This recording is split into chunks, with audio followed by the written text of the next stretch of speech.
Black Americans are spending more on beauty than ever before. In fact, last year, Nielsen IQ found that African American shoppers spent more than $8 billion on beauty products and services.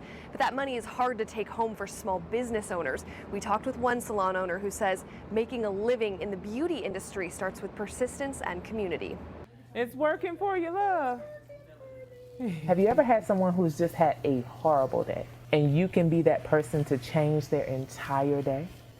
I love what I do. Owning a space like this is a dream decades in the making for Lawana Gray. I always knew that I wanted to be in the hair industry. Following in the footsteps of her mom and her grandmother, Gray earned her cosmetology license and started learning the business early. A lot of my initial beginnings of business was watching the strong women around me, and I watched how they handled business.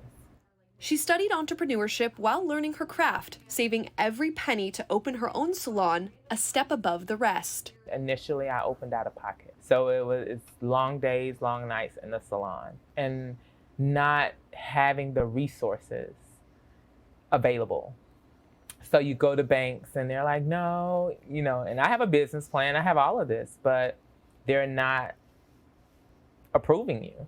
Gray's experience is a common one. Black entrepreneurs face more barriers than white entrepreneurs to opening businesses across many industries. Research from Crunchbase found just 1% of venture capital dollars went to Black businesses in 2022. And the year before, only 27% of Black loan applicants were fully approved for financing, compared to 52% of white entrepreneur applicants. That's according to the National Minority Supplier Development Council. And Gray says she's experienced this firsthand.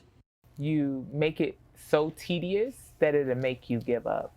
The beautiful part about me is I'm consistent. I'll keep filling out grants. At some point, you're going to tell me yes.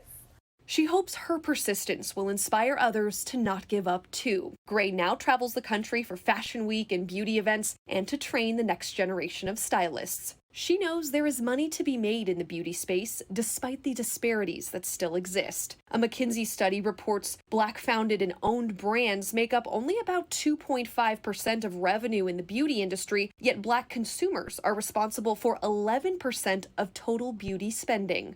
There's growth and there's expansion, but there's still, again, a mindset shift that has to take place. Black women, Black men in this industry, we're still experiencing a very large financial gap between our counterparts.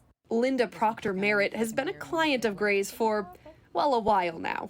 I can't remember a time that she wasn't doing my hair. It's almost like having a good friend. She hopes people recognize the strength and passion behind Black-owned businesses like Gray's, and that we can all play a part in putting the next generation, like the name of this salon, a step above the rest.